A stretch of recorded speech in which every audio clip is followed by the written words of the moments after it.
So here's an interesting fact, and I'll just ask you to comment on it, Larry, since you represent this agent. I'll read it.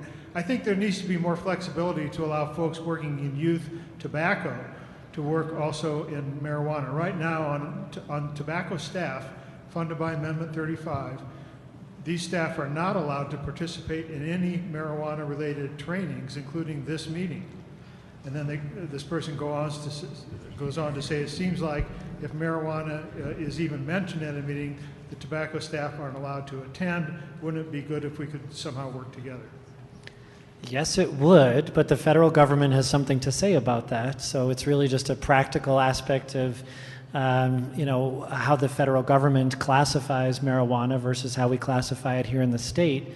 And oh, by the way, that does have implications for the research.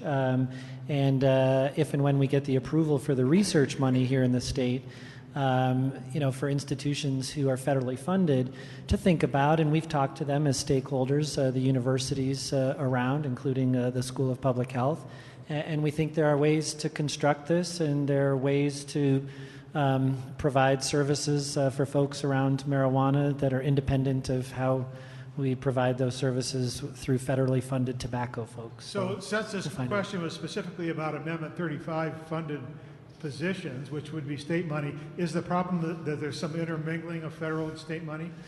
Yeah. So if it was just about Amendment 35, I don't think there would be an issue, and I say that a little bit cautiously because my attorney's not here to correct me. You are on camera. So I'll put the caveat on it that it sounds logical. So if it sounds logical, then I'm perfectly willing to look into it. But I think probably where the rub is with regard to intermingling of state and federal funds. So here's a question. How are the pro-marijuana supporters actively engaged in prevention messages for those under 21 and for pregnant and nursing mothers? Or I guess that maybe more specifically would be, are the pro-marijuana supporters actively engaged in responsible prevention messaging? Yes. I know I can just speak for my organization, Drug Policy Alliance.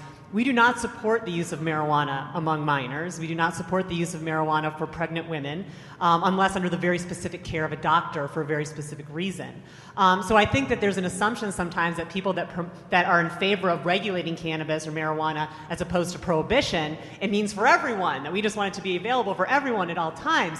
We actually think that legalization is a better way to control whether or not youth have access to it, or whether or not people who may be vulnerable have the knowledge about whether or not they should be using, rather than just prohibition, which sweeps everything under the rug. So I would say that the pro-legalization folks should have a vested interest in framing regulation as a way to have more responsible marijuana use in the populace, rather than pushing it out there towards vulnerable populations, because we would never support something like that. Other comments? I was just going to say that in terms of when we're talking to policymakers, it's usually a 10-to-1 ratio, public health and 10 lobbyists from the industry there. But the one thing that we could agree with, they couldn't discredit the regulations to protect youth. So we were kind of on the same page there. But sometimes those are regulations that they still didn't want to support. So in theory, they wanted to protect youth, but they didn't want to support the regulations that would do that.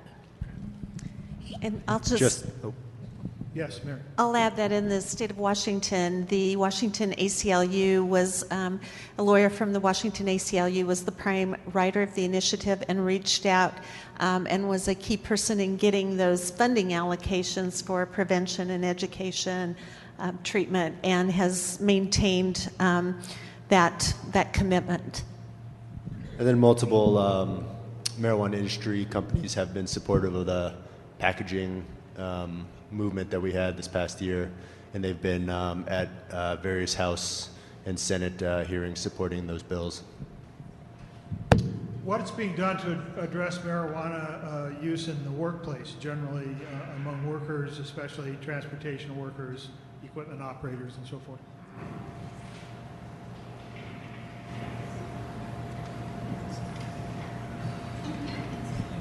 I'll just say that I know that what we've kind of said is employers have their own drug-free workplace policies, they have their own standards, and what I'm seeing is a lot of them especially if it involves transportation, are really being very conservative in what they're doing, and they're handling marijuana like they do other substances that would impair the person's ability to do the work.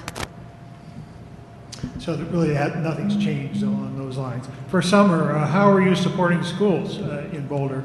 And specifically, were schools involved in your processes? Yes, the schools were involved. We had representatives from the school district on that community task force.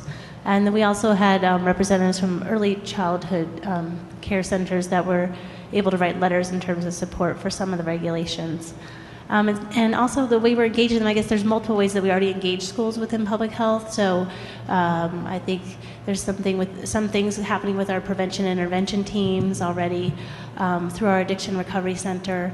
And then in terms of a message, what we're really, really looking for is kind of an integrated primary prevention message for youth. Because what we've found is that we're kind of all over the board. And so we're also working with schools on that.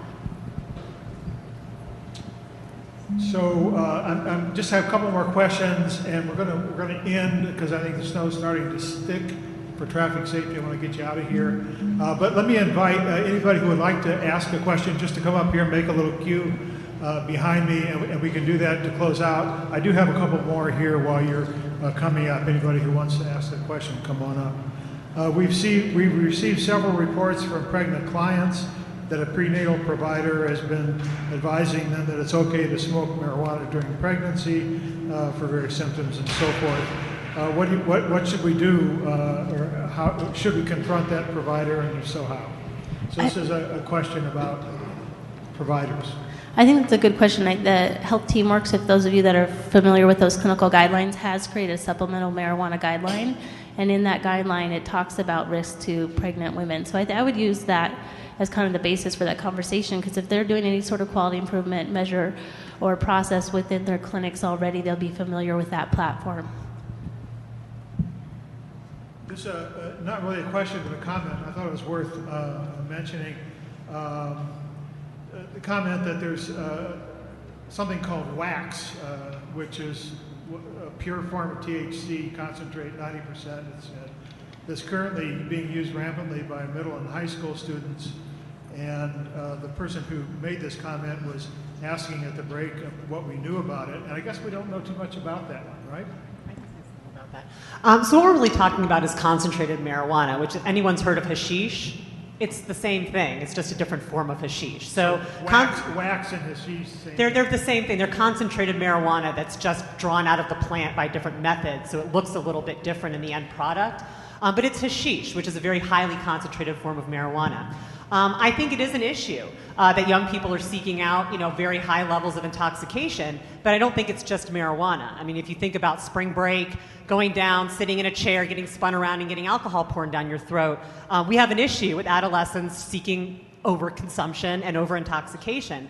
One thing I can say is that they're not going to have overdose deaths with the wax as they would with alcohol, but I think it's this broader issue of how do we talk to youth about their health and safety when they are not developmentally at a place where they're seeing themselves 5-10 years down the line. So is this product smoked or eaten or both? Smoked. Okay. Question here?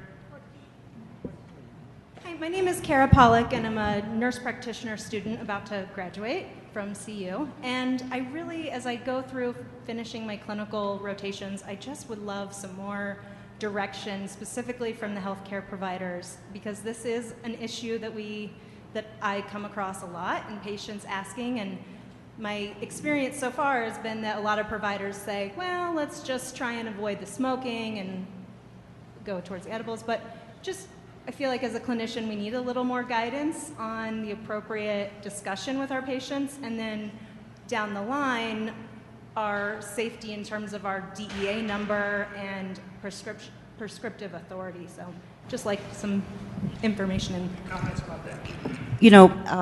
Most clinicians, we don't have any trouble asking about tobacco and alcohol in our patients, and that we should apply the same standard to marijuana or any other substances, non-medical use of prescription drugs.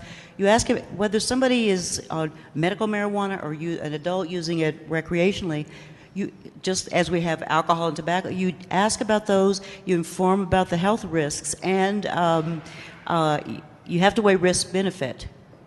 Okay. And I just want to clarify on the medical marijuana, you're not prescribing it, you're recommending it. And if you're not adequately trained or don't feel comfortable, then I think, what we tell folks, it's perfectly acceptable to say that I'm not comfortable making that recommendation, which is why I think there's a concentration amongst physicians who do feel comfortable making those recommendations. I'm going to interject before the next question, just a little anecdote. So I run an online journal club for the medical students at the CU Medical School. And there was this nice article about medical marijuana for symptoms and so forth. And I said, read this, think about it, here's a patient, would you recommend it? And I was surprised. About 2/3 of the medical students said they would not. We taught them to be really worship at the altar of evidence, I think. And so anything that's not evidence-based, they're very reluctant to recommend. Yes. Hi, my name is Talia Brown, and I'm a PhD epidemiology student at the School of Public Health.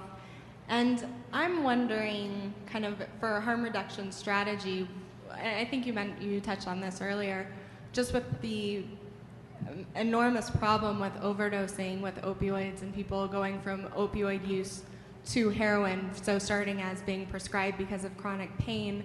And as a person who suffers from chronic pain with episodic acute episodes, what do we know about, and I guess going forward, what should we focus on in trying to see if this is a useful strategy in trying to curb opioid overdoses? There actually has been some really good research on this. One of the very few clinical trials on smoked cannabis was looking at the impact on chronic pain for people that were using opiates. So what we have seen is that cannabis can be helpful for those symptoms, but they work best in conjunction with opiates. So when you see the best impact is when you use both, but you're able to reduce the amount of opiate and use it less often, which reduces the risk of dependence and overdose. So it's almost like a supplement to opiate use. But of course, we do have people that have used marijuana completely instead of opiates and have had success. And we've had people that have not been able to move off of opiates for marijuana.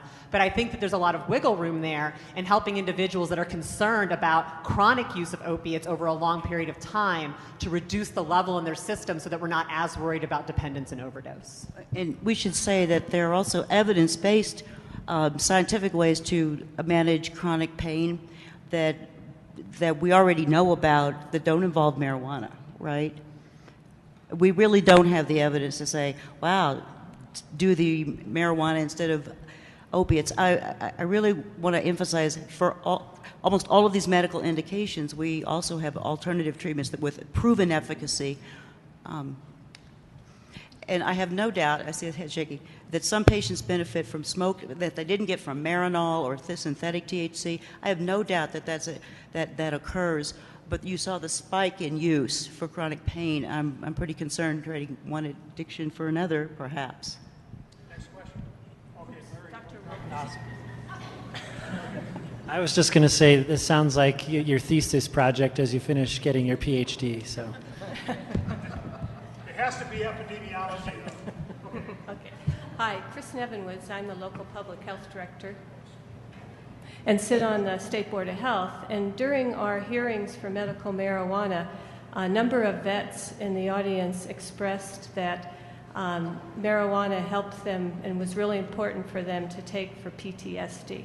And I wondered if anyone knows of research or evidence base that says it helps or it harms. Thanks. I do. And that is, we have evidence-based treatments for PTSD that are with also proven efficacy that work, and cannabis is not one of them. But if you want to have research and a controlled trial, we'll see. But right now, we have evidence-based treatments that are quite effective for PTSD, but it's not marijuana. John? Hi, John Douglas, Director of the Tri-County Health Department. So I had a comment and a question. The comment's for Dr. Walk, who invited local health departments to say, what can the state do in this area? And I would ask that we think more about collection of data. that's going to inform all of us, ideally at the county level if possible, although that's a pretty steep barrier, but at least at the state level. I think we're at the forefront of this wave. I think there are a lot of the great stuff that you outlined there with BRFIS and YRBS, et cetera, but I think thinking more systematically how we weave together data of a variety of different types could really inform things importantly down the road. Part of that data, I would say, I mean, there's been a lot of questions here about harm reduction, and there's a lot of things we don't know. And I think that is one of the areas we ought to be trying to address. I mean, I was talking with a really good speaker about the automobile impaired driving thing. And so can we begin to look at whether there is, in fact, cumulative impaired driving with legalization of marijuana, or is there, in fact, any kind of reduction in alcohol-related impairment that might tell us from a policy perspective that there's, a mixed picture going on. The question I have, Larry, is I think the research, the use of the fees from the medical marijuana for research of the therapeutics is great. Any thoughts about using any of the funds for research of prevention strategies? Because prevention is often more difficult to prove than therapeutics. It's a good question. I think we're still at the whim of the Joint Budget Committee with regard to what they set as priorities, as well as any potential regulatory restrictions that limit us to the medical marijuana population. So again, we want to make sure that we're true to the people who paid those fees, and whether or not prevention ends up in there or studying prevention strategies ends up in there is a bit of a moving part right now. Having said that, I think by creating this state fund with this initial funding may open up some opportunity from some other funders who would be interested, even at the federal level, recognizing that whether it's legal or not doesn't prohibit us potentially from receiving funds to study prevention. Hi, my name is Brandy Parnell. I work in the Public Health Division at the Wyoming Department of Health. As you know, Wyoming does not have any laws that legalize marijuana, whether for medical or recreational use. However, it's something that is coming to the forefront. Our current legislative session that ends today actually recently had a bill proposed to introduce medical marijuana. However, it did not move forward, and we, estimate or believe that it will continue to be an issue. So being from states that have these laws that have passed, what recommendations do you have for states like Wyoming? What can we do now if this were to come to our state? Basically from your experience, what lessons have you learned that you can offer to other states who are, experiencing these types of, legislative issues? Well, speaking from California, where we've had medical marijuana for 18 years and are still trying to fix our program, I think that having a state-level agency to implement the program across the state is very important. It's left up to our localities to implement on their own, which has been very overwhelming for them. So that would be one thing, is making sure you have a really good state-level agency to administer the program. And then the other thing I would say is to be really proactive versus reactive when it comes to regulations. Like really think ahead of time, what do we want this to look like? How many dispensaries do we want? What kind of conditions do we want? Rather than saying, oh, medical marijuana, that's a good idea. Okay, now let's figure all of this out. And in California, we've seen the difference between cities like Oakland and San Francisco that have been very proactive and have had very successful medical programs, and Los Angeles, which is pretty much crazy and has been trying to figure this out unsuccessfully for 18 years. So those would be my two pieces of advice. Yeah, and mine is to make sure that you have good collaboration amongst multiple state entities. Massachusetts is an example where I kind of feel for them, because the entire program, including enforcement, was all put into their Department of Public Health. And so, we benefit from having the Department of Revenue doing what the Department of Revenue knows how to do, Department of Public Safety doing what they know how to do, Department of Public Health knowing what we know how to do, and having that now be a coordinated effort through the governor's office. So. And I would just add, gather all the information you can. I mean, you have 2 states right now who are struggling through this. Look at the laws, look at the regulations. Alaska has it on the ballot in August. I said our ballot measure was 65 pages, theirs is 8. There's a real variety in what people are doing with any kind of legalization movement. And I think there's a lot to be learned from the experiences that are out there. Thank you. So in winding up, I'm just going to share my own bumper sticker take home from today, and I'm going to ask you all to share any similar short take home. I think I think we need to focus priorities on keeping marijuana out of drivers and children. And that, not that all these other things aren't important as well, but to me, that's the take home. Any other bumper sticker take home short messages you'd like to offer along those lines, or next steps, anything?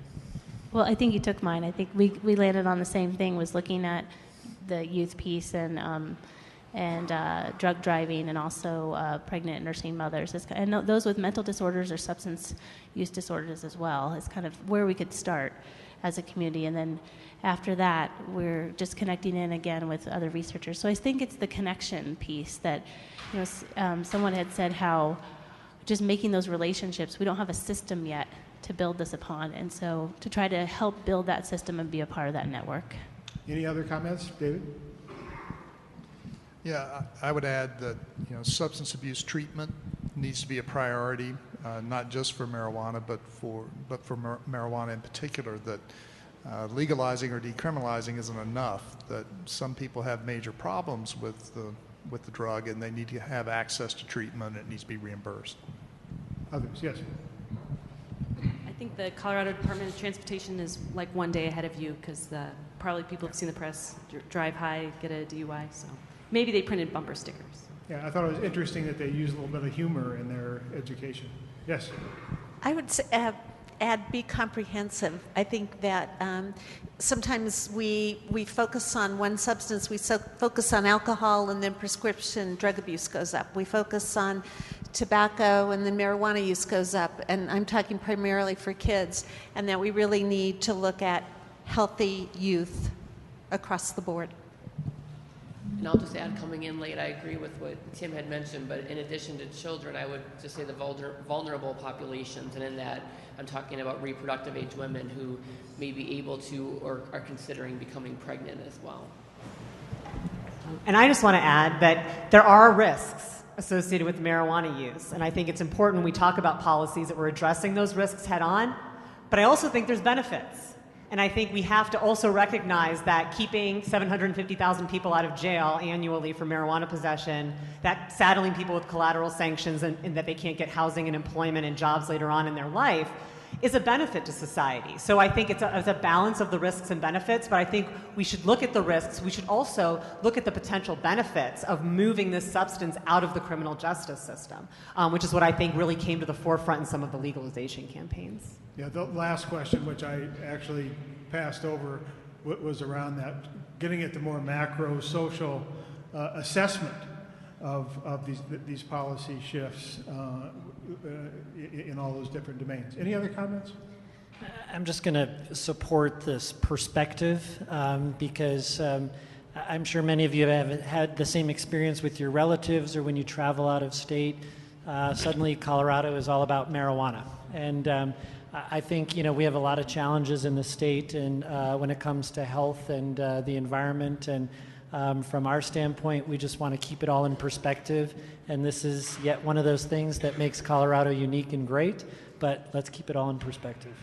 So, yes. And I would just add on this perspective that we can pay for a lot of substance abuse treatment and a lot of prevention programs with the money that we can save on incarceration. So as we get to this part of the program, it's not to say that that there aren't challenges associated with marijuana use, but that if we had the political will, we could pay for substance abuse treatment and for prevention programs.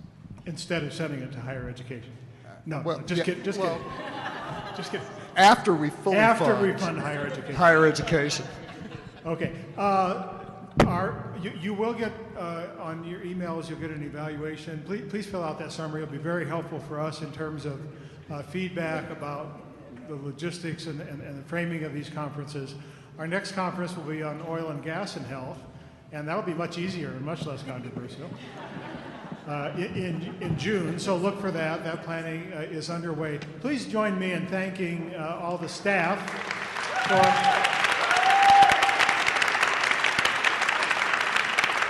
and in thanking all of our presenters.